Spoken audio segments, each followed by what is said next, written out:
langsung dari Prodi Sistem Informasi Cerdas, Bapak Windy Gambetta, dan mungkin bisa ditambah dari Bapak Prof. Eko. Oke, silakan untuk Prof. Eko dulu. Silakan Bapak. Baik, terima kasih. Assalamualaikum warahmatullahi wabarakatuh.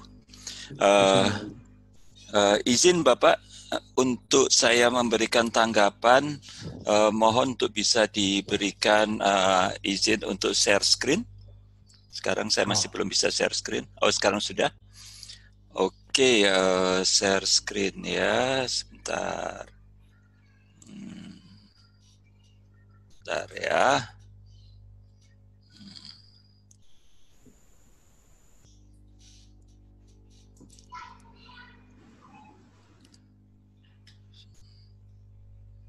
Sebentar. Kalau saya ini kelihatan nggak ya? Oke.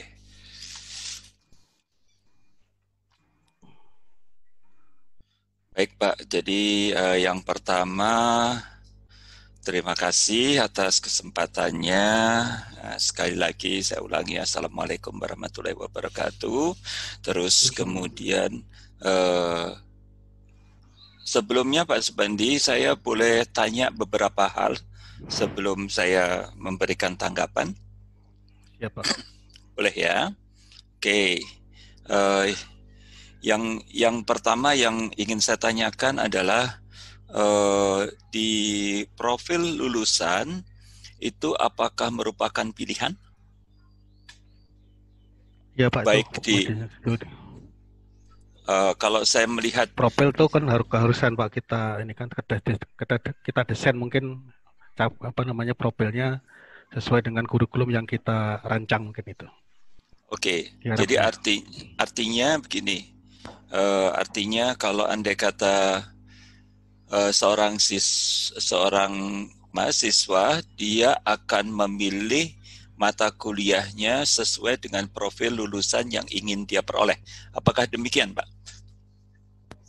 Karena Politeknik itu ya nih, kita juga mau diskusi ini Pak, apakah karena kan di situ ada beberapa program mata kuliah pilihan ya. Nah, nanti ada mata kuliah yang di luar prodi. Nah, mungkin apakah itu nanti bisa mendukung terhadap profil yang kita sudah apa kita rancangkan itu. Karena memang mungkin dalam mendesain khususnya yang di empat ya Pak ya, yang di empat ini, Ya, mana ya yang di yang tiga ya, D4. yang di empat ini memang profil itu kan memang mengacu pada apa yang di dalam apa namanya tujuan dari Smart City itu Pak. Jadi untuk mengakomodasi terhadap 6 pilar yang ada di Smart City itu tujuannya itu kemarin. Kalau yang Izin D3 mungkin bisa menambahi Pak ini Pak Puat. Silakan. Ya, ya, oke. ini Pak. Kalau yang D3 bagaimana? D3 Teknik Eh, Informatika, apakah sama juga? untuk D3 Pak, itu karena dari mahasiswa kan khususnya biasanya kalau sudah memilih prodi yang dia inginkan, otomatis kan arahnya kan ke program studinya itu Pak. Jadi Oke, dari tiga profil lulusan tadi di PPT sudah ada keterangan Pak. Jadi untuk teknisi komputer muda itu ada sertifikasi di semester 3. Kemudian baik. untuk teknisi jaringan muda itu ada sertifikasi di semester 5. Kemudian untuk programmer itu ada sertifikasi di semester 6. Artinya yang ketiga profil lulusan tadi ya harus dicapai oleh semua mahasiswa Pak. Nggih, ya itu Pak jawaban dari D3 Pak. Oke, dari D3 ya. Untuk berikutnya lagi, maaf nih saya yang diminta untuk memberikan tanggapan, tapi saya banyak tanya dulu karena supaya tanggapan saya nggak tidak salah alamat begitu. Kemudian yang untuk S1 Kota Cerdas, Bapak, apakah ada keharusan bahwa mengikuti kampus Merdeka di mana 5 semester? Kayaknya semuanya harus ya. 5 semester di dalam, kemudian selebihnya bebas. Ya itu sebetulnya ini Pak maaf ya. Jadi memang dari institusi harus bukan mewajibkan artinya apa ya memberi tugas gitu ya. Iya, Bagaimana pada sebetulnya kalau nggak bisa tahun ini Pak, mungkin tahun depan, karena secara dudesnya kan belum ada apakah bisa diimplementasikan tahun ini atau tahun depan. Tetapi secara perancangan kurikulum, kita diusahakan sudah berorientasi kepada kampus merdeka. Jadi memang skema yang kita susun itu sudah mengakomodasi terhadap perancangan yang dicanangkan oleh Menteri bagaimana bisa mengakomodasi terhadap implementasi kurikulum kampus merdeka itu, Pak. Seperti itu mungkin. Nanti kalau memang apakah itu suatu keharusan atau suatu pilihan, nah itu mungkin kita bisa diskusikan Pak nanti apakah memang harus satu keharusan dan satu pilihan. Itu mungkin yang akan kita diskusikan pada pagi sampai siang ini Pak. Makasih Pak. Ya, oke, baik. Terima kasih Bapak. Jadi saya paralel aja, ada beberapa poin dari slide yang sudah saya siapkan, cukup banyak slide-nya, tapi saya nggak mau presentasi slide. Tapi saya akan memberikan suatu tanggapan berdasarkan slide yang sudah dipersiapkan, begitu. Ya, izin untuk mungkin ada beberapa slide seperti misalnya kondisi ke depan itu tidak mungkin kembali ke belakang, ya. Jadi kondisi kita new normal tidak mungkin kembali ke sini lagi, entah kapanpun, sehingga itu mempengaruhi terhadap kurikulum. Terus kemudian mungkin satu hal yang ingin saya sampaikan di sini, beberapa waktu yang lalu kebetulan saya diminta pendapatnya di nasional, kemudian saya sampaikan mengenai talenta digital, karena talenta digital ini erat sekali dengan semua kegiatan yang ada di Politeknik maupun di vokasi maupun di beberapa tempat. Nah, saya izinkan saya untuk membahas di dalam konteks talenta digital ini, atau istilahnya adalah ekosistemnya, yaitu 01, 02, 03, 04. Kenapa ini saya sampaikan? Karena kita melihatnya untuk kita maju, semua politeknik, semua vokasi maupun pendidikan-pendidikan di dalam menciptakan talenta itu tidak cukup hanya satu, tetapi kalau saya visualisasikan seperti sebuah baling-baling yang harus diputar dengan cepat oleh Indonesia yang terdiri atas 4 sirip, yaitu sirip 01, 02, 03, dan 04. Nah, di dalam sirip 01, 02, 03, 04 inilah nanti mungkin karena keterbatasan waktu mungkin saya tidak bisa terlalu detail saya menceritakan, tetapi yang paling penting itu adalah kalau 01, 02, 03. Karena 04 ini relatively sudah stabil dan itu drive by the government, 01, 02, 03. Oke, nah ini mungkin saya lengkap aja. Nah, saya mau mulai di 03. Ini yang saya concern sekali terhadap kurikulum terkait dengan kompetensi yang sudah dicanangkan di dalam kurikulumnya. Ketika saya pelajari kurikulum D3 Teknik Informatika maupun D4 Sistem Informasi Kota Cerdas. Nah, jadi merujuk kepada ekosistem tadi, yang saya lihat tadi, yang pertama adalah ini. Tadi di dalam mata kuliah, baik di dalam D3 Informatika, tadi sudah ada mengenai dari manajemen proyek menjadi technopreneur. Oke, sekarang technopreneur. Pertanyaannya adalah seberapa jauh sebagai technopreneur? Apakah mahasiswa hanya diberikan pengetahuan, ataukah memang ada environment-nya untuk dia mengaplikasikan pengetahuan technical menjadi technopreneurship atau technopreneur. Dan ini kaitannya dengan dunia usaha, dunia industri, khususnya adalah dunia usaha.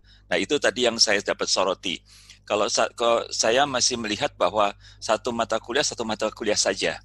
Nah, ini yang hal yang lain. Terus kemudian hal yang berikutnya adalah bahwa kerjasama dengan ASIO itu saya rasa itu satu terobosan yang bagus sekali.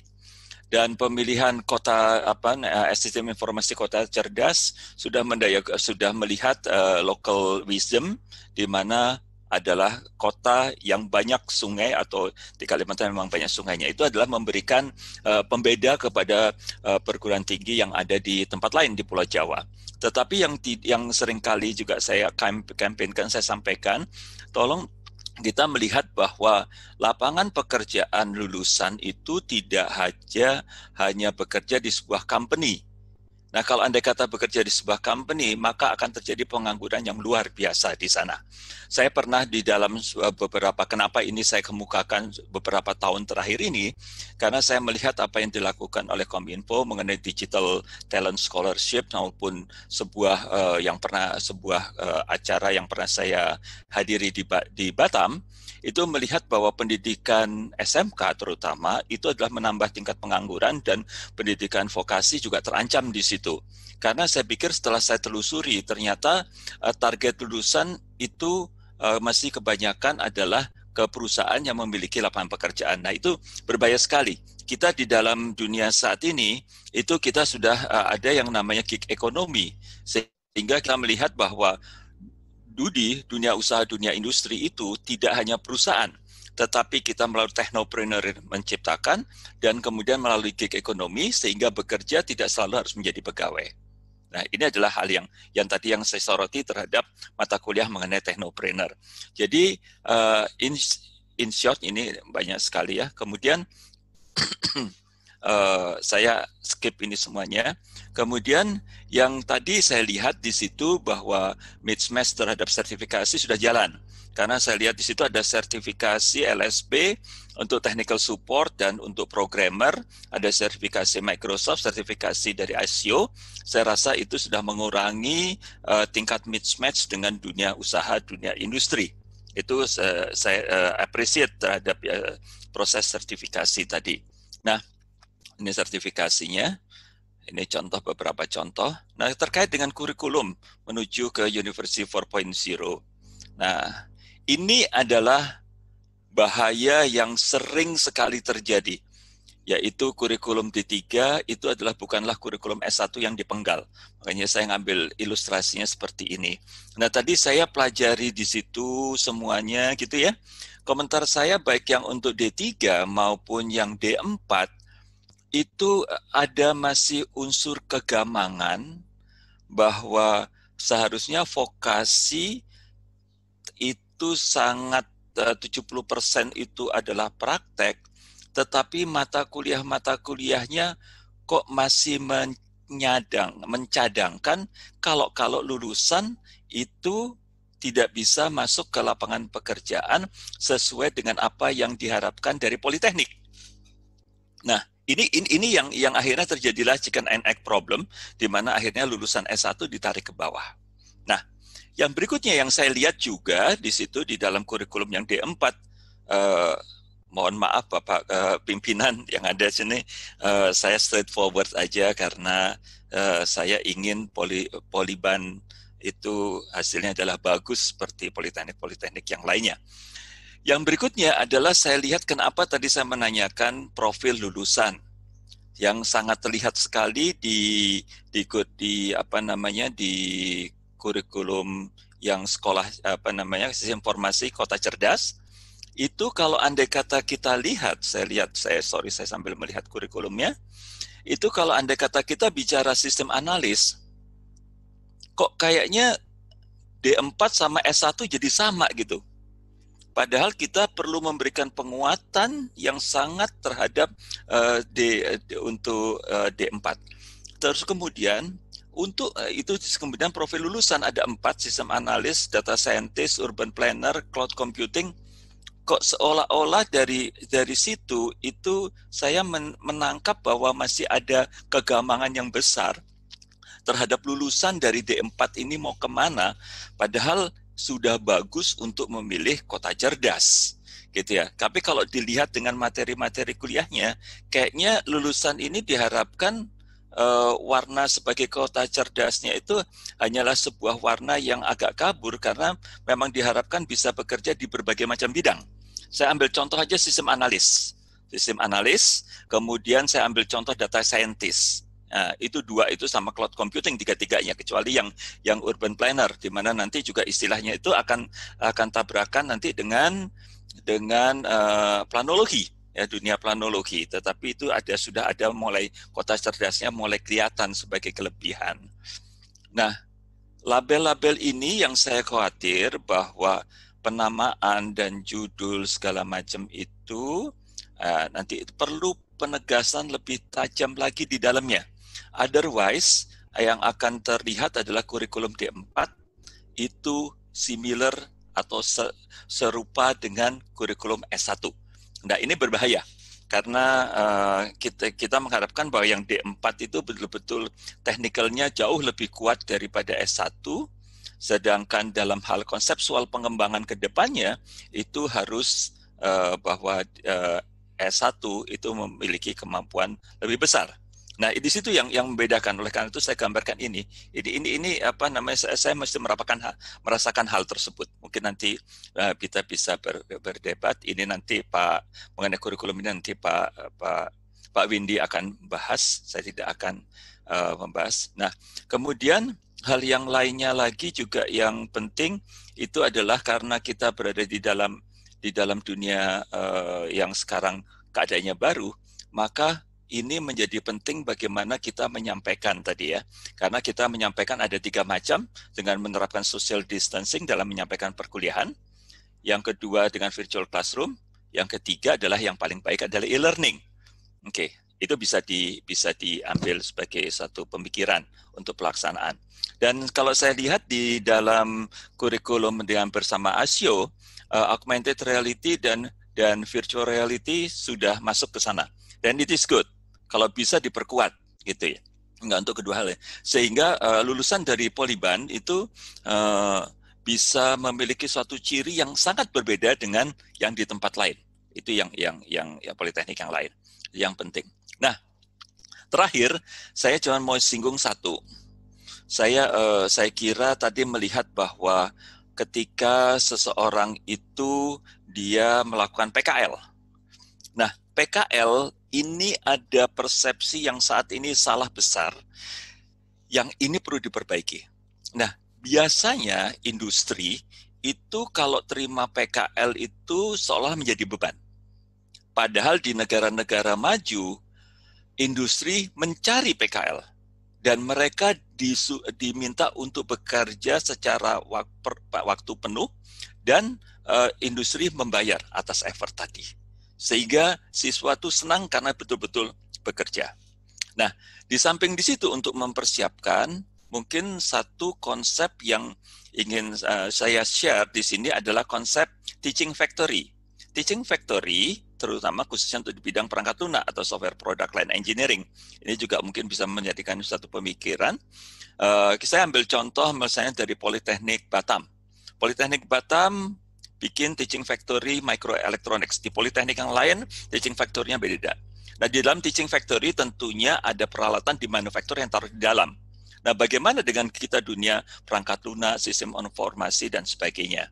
Maka sebetulnya kita bisa membangun dengan swadaya, dengan bantuan dari perusahaan-perusahaan software, sehingga di dalam kampus itu akan ada sebuah lebih besar daripada lab, tetapi sebuah tempat di mana perusahaan dalam skala teaching itu ada di dalam kampus. Artinya dia betul-betul bisa memproduksi perangkat lunak, bisa memproduksi program-program. Nah, karena ini sangat dimungkinkan, karena sekarang dunia software itu sangat kompleks. Saya khawatir kalau andai kata cuma bisa programming, maka lulusan akan kehilangan daya saing.